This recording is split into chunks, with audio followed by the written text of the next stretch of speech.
Shalom Bapak Ibu Saudara-saudari yang sangat dikasihi oleh Tuhan Yesus. Tema renungan firman Tuhan kali ini adalah keluarga yang murah hati. Ada dua kemungkinan nas firman Tuhan yang diberikan kepada saya, yaitu 1 Korintus 9 ayat 6-15 dan 2 Korintus 9 ayat 6-15.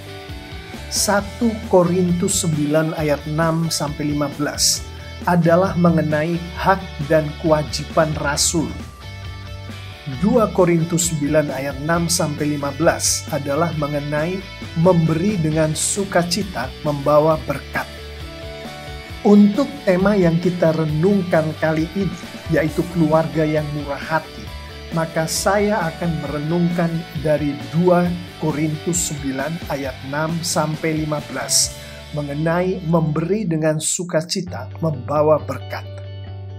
Kehidupan memberi yang akan kita renungkan ini dihidupi oleh Tuhan kita Yesus Kristus di dalam kehidupan dan pelayanannya semasa Dia di bumi bersama-sama dengan kita. Keempat kitab Injil di dalam Perjanjian Baru menunjukkan hal ini dengan sangat jelas. Kehidupan memberi ini juga dihidupi oleh murid-murid Tuhan Yesus, termasuk Rasul Paulus. Kita bisa melihat ini dari surat-surat Rasul Paulus di dalam Perjanjian Baru, termasuk surat Rasul Paulus kedua kepada jemaat di Korintus, pasal yang ke-8 dan ke-9. Kehidupan memberi ini semakin digalakkan oleh Rasul Paulus, terutama pada saat semakin banyaknya janda-janda yang membutuhkan banyak kebutuhan, sebagaimana bisa dilihat di Kisah Para Rasul 6 ayat 1-7. Dengan semakin banyaknya umat Tuhan yang sudah lanjut usia yang berziarah menuju ke Yerusalem, di mana kita bisa lihat di Kisah Para Rasul 4 ayat 32 sampai pasal 5 ayat yang ke-11. Semakin banyaknya kesulitan ekonomi yang terjadi di antara pengikut-pengikut Tuhan Yesus yang disebabkan oleh karena adanya wabah kelaparan di daerah itu. Sebagaimana kita bisa lihat di Kisah Para Rasul 11 ayat 27 sampai 30.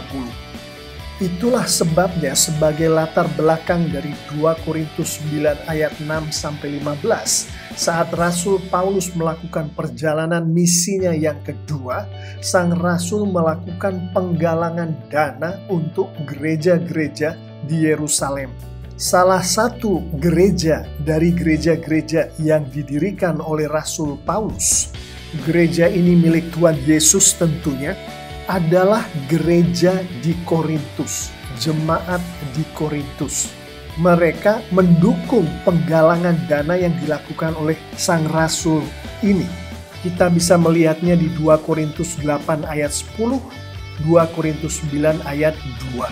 Setelah sempat mengalami penurunan, Rasul Paulus melalui suratnya, yaitu 2 Korintus ini, mendorong kembali jemaatnya di Korintus untuk menyelesaikan penggalangan dana ini. Sebagaimana bisa kita baca di 2 Korintus 8 ayat 11. Rasul Paulus mengatakan, "Nah, sekarang hendaklah kalian melanjutkannya menurut kemampuanmu. Hendaknya kalian bersemangat untuk menyelesaikan usaha itu, sebagaimana kalian dahulu pun bersemangat merencanakannya." Rasul Paulus membicarakan penggalangan dana. Dengan mengetahui latar belakang tadi, mari kita masuk ke 2 Korintus 9 ayat 6 sampai ayatnya yang ke-15. Bapak Ibu Saudara-saudari yang sangat dikasihi Tuhan Yesus, keluarga yang murah hati adalah keluarga yang memberi dengan murah hati. Di 2 Korintus 9 ayat 6, firman Tuhan berbicara akan penabur dan benih.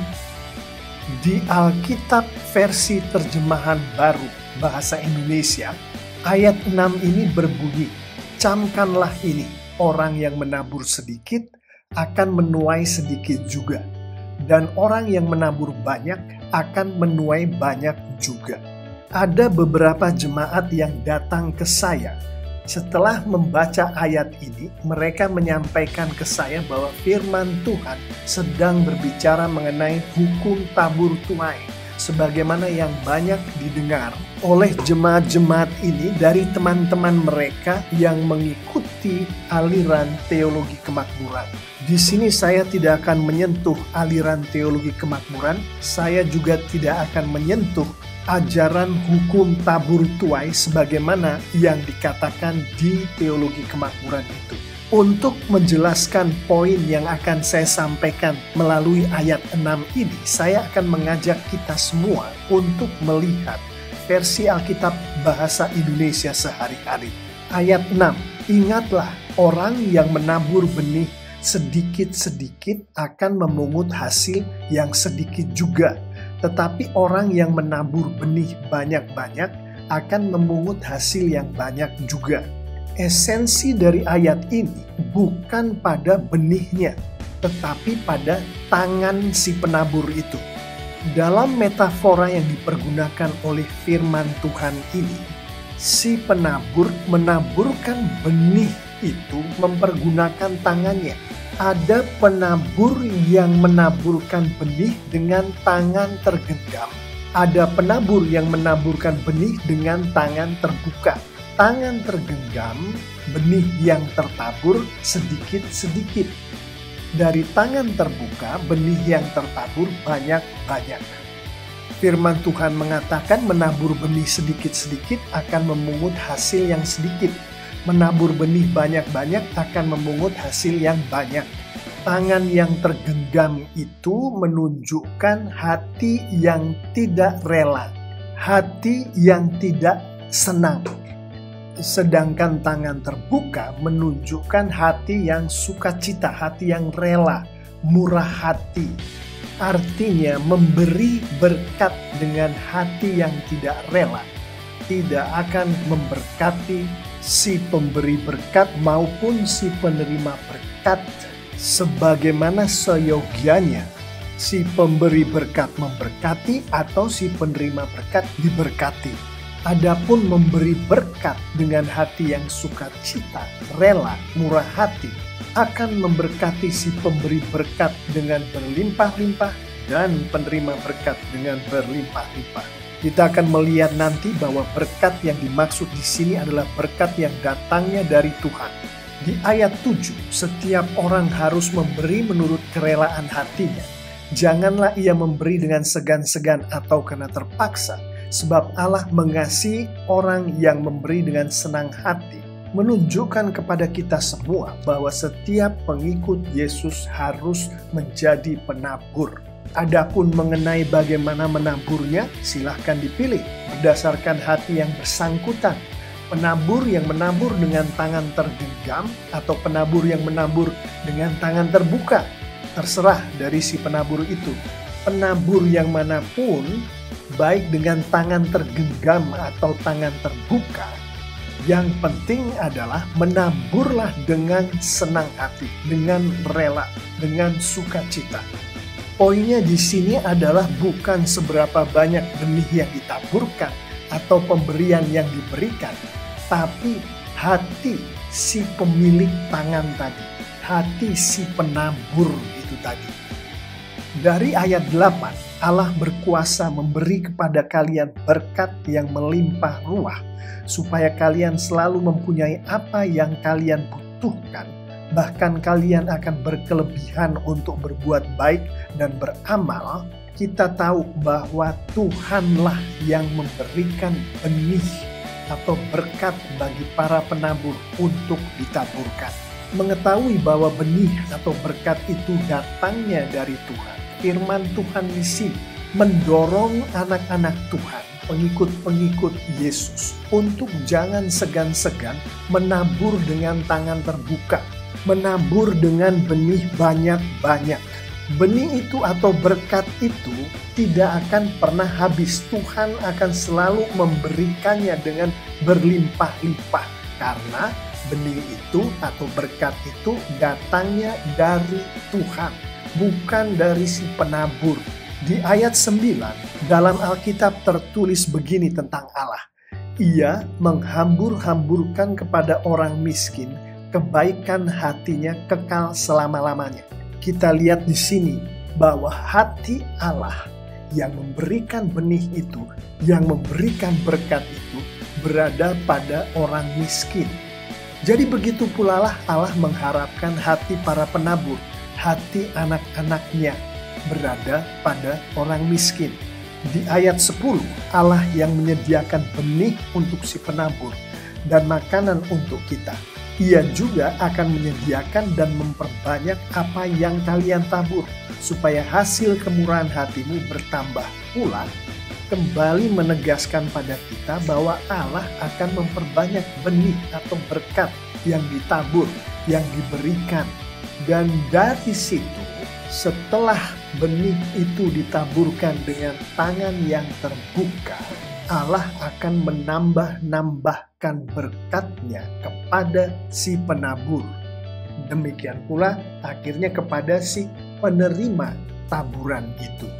Berkat-berkat di sini adalah berkat-berkat rohani, yaitu buah Roh Kudus dan kehidupan kekal. Di ayat 11, dengan demikian kalian akan serba cukup dalam segala hal, sehingga kalian selalu dapat memberi dengan murah hati, dan pemberian-pemberianmu yang kami bagi-bagikan menyebabkan banyak orang mengucapkan terima kasih kepada Allah. Poin yang ditekankan di sini adalah kemuliaan Tuhan. Baik si benih, baik si penabur, baik si penerima taburan, semua adalah untuk memuliakan Tuhan.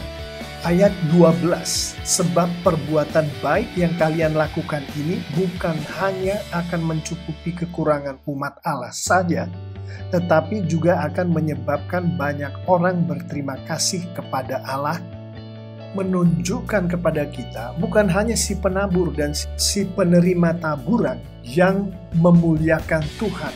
Benih itu pun adalah untuk kemuliaan Tuhan. Dan kemuliaan Tuhan adalah juga melalui umat Tuhan saling mencukupi satu sama lain. Melalui benih yang ditaburkan, melalui berkat yang diberikan. Di ayat 13, dan dari kebajikan yang kalian tunjukkan itu, banyak orang Kristen di Yudea akan memuji Allah karena mereka melihat kesetiaanmu terhadap kabar baik tentang Kristus yang kalian ikuti itu. Juga mereka memuji Allah karena kalian sangat murah hati untuk membagi-bagikan kepada mereka dan kepada semua orang lain apa yang ada padamu. Poin dari firman Tuhan di sini adalah si penabur, si penerima taburan, si benih, si umat Tuhan yang saling mencukupi satu sama lain itu adalah supaya Injil Kristus dilihat orang.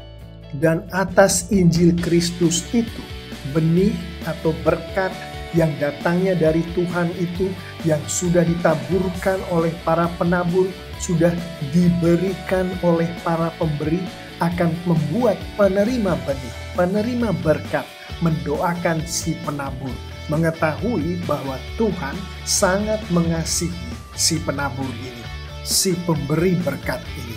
Yang mana kita semua tahu pemberi berkat itu adalah Tuhan. Yang saya maksud di sini adalah tangan yang memberikan berkat, manusia yang memberikan berkat.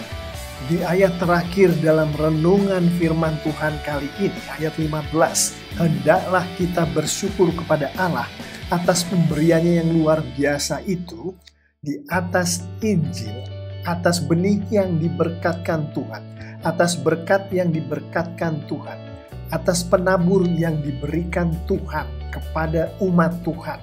Hendaknya seluruh umat Tuhan selalu bersyukur dan hanya bersyukur kepada Tuhan, Sang Pemberi benih, Sang Pemberi berkat itu.